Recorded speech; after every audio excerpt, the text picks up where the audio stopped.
আমরা আমাদের Islamic justice ব্যবস্থাটাই চাই। আমরা যারা শিক্ষার্থীরা আছি, আমরা যারা মহিলা কর্মজীবী যারা আছে, তারা হচ্ছে ঘরের বাইরে নিরাপদে বের হতে পারছে না, তাদেরকে সবসময় ভয়ের মধ্যে থাকতে হয়। আইন শৃঙ্খলা বাহিনী যেন আরো কঠোর হয় এবং যে ডেইলি যে এত রকমের রেপ কেস যেন হচ্ছে এগুলো যেন প্রতিরোধ হয়, না হলে আমরা নিরাপদ না নারীরা রাস্তায়। যেটা বলতেছিলাম, বাংলাদেশের বিচার ব্যবস্থা কোনোদিনই উন্নত ছিল না, ওরা ফার্স্ট থেকে করাপ্টেড ছিল। অ্যান্ড এখন আমি বলবো হ্যাঁ অবশ্যই অবনতি হয়েছে, এটা আমরা অনেক আশেপাশে তাকালেই বুঝতে পারি যে আগে থেকে এখন ক্রাইমের স্ট্যাটিস্টিক্স অনেক বেড়ে গেছে। আর আমাদের হচ্ছে যে এইটা জাস্টিস সিস্টেম, এটা আগেও করাপ্টেড ছিল, এখনও স্টিল করাপ্টেড আছে। গভর্নমেন্ট এই জাস্টিস সিস্টেম ঠিক করার জন্য কোনো স্টেপস নিচ্ছে না। আর আমাদের যে দাবি এটা হচ্ছে রেপিস্টদেরকে ফাঁসি দিতে হবে, বাট আমরা একদম ফার্স্ট থেকে দেখে আসতেছি রেপিস্টদেরকে ফাঁসি দেওয়া হচ্ছে, বাট এটা কোনো কাজ করতেছে না, রেপিস্টরা স্টিল রেপ করতেছে। সো আমি যেটা বলবো, those man who rape their dick should be cut off in front of everyone, তাহলে সোসাইটি আবার সিভিলাইজড হবে। সব যারা রেপিস্ট আছে ওরা সবাই ভয় পাবে, ভয় পেয়ে আর হচ্ছে মেয়েদেরকে রেপ করবে না। তাই ফাঁসি ইনাফ না, আমাদের আরও বেশি এক্সট্রিম ওয়েতে যাইতে হবে রেপটাকে থামানোর জন্য। Thank you. জানতে চাই আমাদের ইসলাম ধর্মে যে ধরনের ধর্ষকদের শাস্তির ব্যবস্থা হ্যাঁ অবশ্যই সেটা চান কিনা? আমরা এটাই চাই, তাই না বল? আমরা ওইটাই চাই সব, অবশ্যই যেটা হচ্ছে ফাঁসি দিতে হবে সবার সামনে, পাবলিকলি ওদের গলা কাটতে হবে, এটা ছাড়া আর কোনো ওয়ে নাই।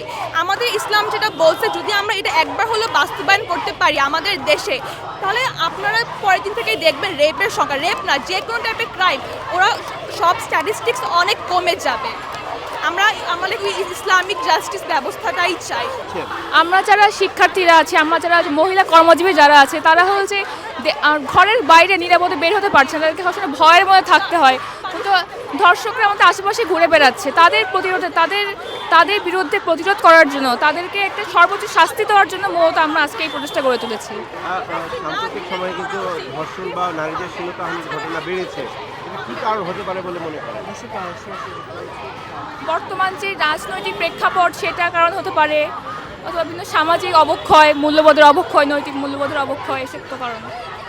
আইন শৃঙ্খলা বাহিনী যেন আরো কঠোর হয় এবং যে ডেইলি যে এত রকমের রেপ কেস যেন হচ্ছে এগুলো যেন প্রতিরোধ হয়, না হলে আমরা নিরাপদ না নারীরা রাস্তায়। তো আমরা একটা এই জন্যই তো আমাদের ভাইরা জুলাইতে প্রাণ দেয় নাই, রাইট? আমরা এরকম স্বাধীনতা তো চাইনি, আমরা চাই একটা সুস্থ সংস্করণ হোক দেশের। সো আমরা এই দাবিতে এখন প্রোটেস্ট করতেছি, আপনারা দেখতে পাচ্ছেন। Thank you. কি ধরনের বিচার চাচ্ছেন? আমাদের যে এই দাবিটা সেটা একজনের দাবি না, আমাদের পুরো বাংলাদেশের শত শত মা বোনদের দাবি। এরকম আমরা যারা মেয়েরা আমরা একলা এখন চলাফেরা করে, এটা রিস্ক হয়ে যাচ্ছে আমাদের জন্য। অনেক মেয়ে আছে যারা একলা চলাফেরা করে, তাদের জন্য আপনারা কি বলবেন? ফাঁসি একদম যে ফাঁসি যে ধর্ষকদের দিতে হবে তা না, এর জন্য একদম শাস্তি হচ্ছে মৃত্যুদণ্ড।